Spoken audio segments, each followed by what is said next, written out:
Okay pa po ba kayong lahat? Mga kapatid at mga kababayan,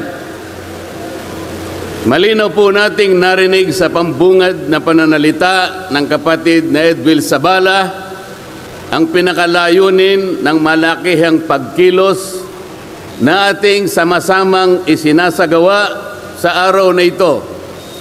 Nais nating katawanin ang nagkakaisang damdamin ng milyon-milyong Pilipino at isatinig ang kanilang pinag-isang mithiin para sa isang mapayapa at nagkakaisang Pilipinas. Kaugnay nito, binanggit din po ang ating kagustuhan na ipaalam sa mga opisyales ng ating pamahalaan ang ninanais at pinapangarap na maayos at epektibong paglilingkod at paglutas sa lumalalang kahirapan na pinalubha ng katiwalian at korupsyon, kalamidad, kriminalidad, bangayang pampolitika at iba pa. Kinikilala po nating lahat na nagkakatipon ngayon na sa pagkakaisa, kapayapaan at pagkakasundo lamang natin makakamit ang hinahangad na pagunlad at pagsulong ng ating bansa. Sa bahagi po naman ng kapatid na Romel Topacio, tinindigan ang pagtitipong ito ng Iglesia ni Cristo ay konkretong kahayagan ng suporta sa naunang pahayag ng Pangulong Bongbong Marcos na hindi sasang-ayon sa isinusulong na impeachment laban kay Vice President Sara Duterte. Kinatigan din po ng Iglesia ni Cristo ang posisyon ng Pangulo na ang impeachment ay hindi makapagdudulot ng kabutihan sa buhay ng kahit isang Pilipino. Hindi lamang ito pag-aksaya sa oras ng pamahalaan, kundi makakahadlang din sa pagre-resolba sa marami at pangunahing problema ng bansa. Mataas na presyo ng bilihin, mababang kalidad ng edukasyon, infrastruktura, serbisyong pangmedikal, kriminalidad, seguridad at iba pa. Higit sa lahat, ang pagsusulong ng impeachment ay mauuwi lamang sa pagtatalo-talo at papagkakampi-kampi, hindi lamang ng mga mamamayan, kundi pati na rin ng mga opisyalis ng gobyerno. Ipinaalala rin na kapag nagtatalo-talo ang mga nasa pamahalaan, apektado ang taong bayan, at kapag magulo ang bansa, ang mga tao ang kawawa.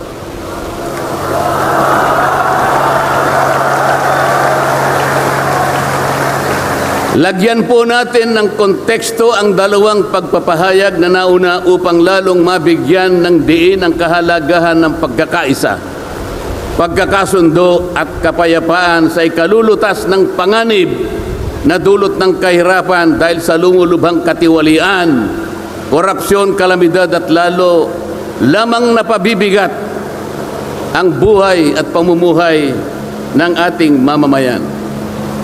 Sa isang ulat balita ng periodikong Philippine Star, 4 na araw nang nakararaan ay ganito ang sinasabi. Based on a recent SWS survey, an estimated 17.4 million Filipino families considered themselves poor in the last quarter of 2024. This number represents 63% of the surveyed respondents, the highest self-rated poverty in 21 years. Across the country, Mindanao had the highest self-rated poverty at 76%, followed by Visayas at 74% and Luzon at 55%. Mga kababayan, sa tayang 5 ang miyembro ng bawat pamilyang Pilipino, nangangahulugan na aabot sa 87 milyong Pilipino sa ngayon ang nagsasabing sila ay mahirap. Katumbas ito ng 75% ng ating populasyon ngayon na tinatayang 116 million o mahigit pa. Gusto ko pong banggitin sa inyo at kailangan malaman ninyo na sa taong ito ang ating national budget ay nagkakahalaga ng 6.3 trillion pesos. Ito po ang ating national spending. Ang ibig sabihin, ito pong halagang ito ang gagamitin dapat ng pamahalaan upang tugunin ang lahat ng pangangailangan, pangkabuhayan, panglipunan, pangkalusugan, pangedukasyon, pangseguridad, lahat ng kakailanganin alang-alang sa kapakanan ng bawat isang Pilipino. 6.3 trillion pesos. Ngunit,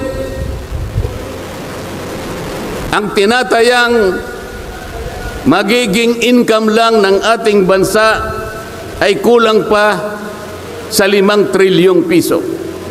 Ang ibig pong sabihin, meron tayong deficit. Meron tayong kakulangan na 1.5 trillion pesos. Ito po ang ating ipangungutang sa taong ito. 1.5 trillion pesos.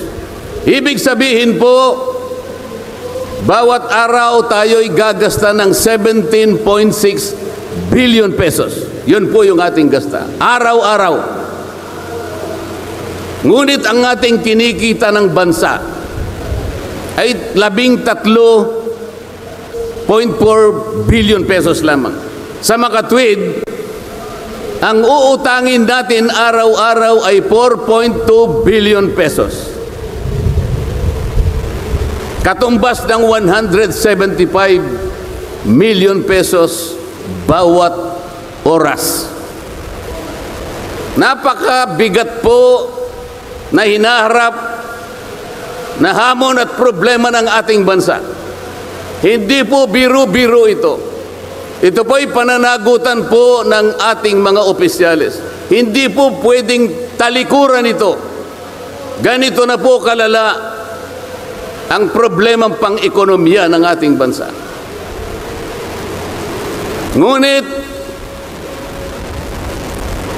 hindi po yata ganito ang naging direksyon, sapagkat sa halip na po unahin ang mga binanggit nating malalaking problema na kinakaharap ng ating bansa, ang inuna po ay mga bagay na mauuwi lamang sa pagkakampi-kampi at pagkakabahagi ng ating bansa.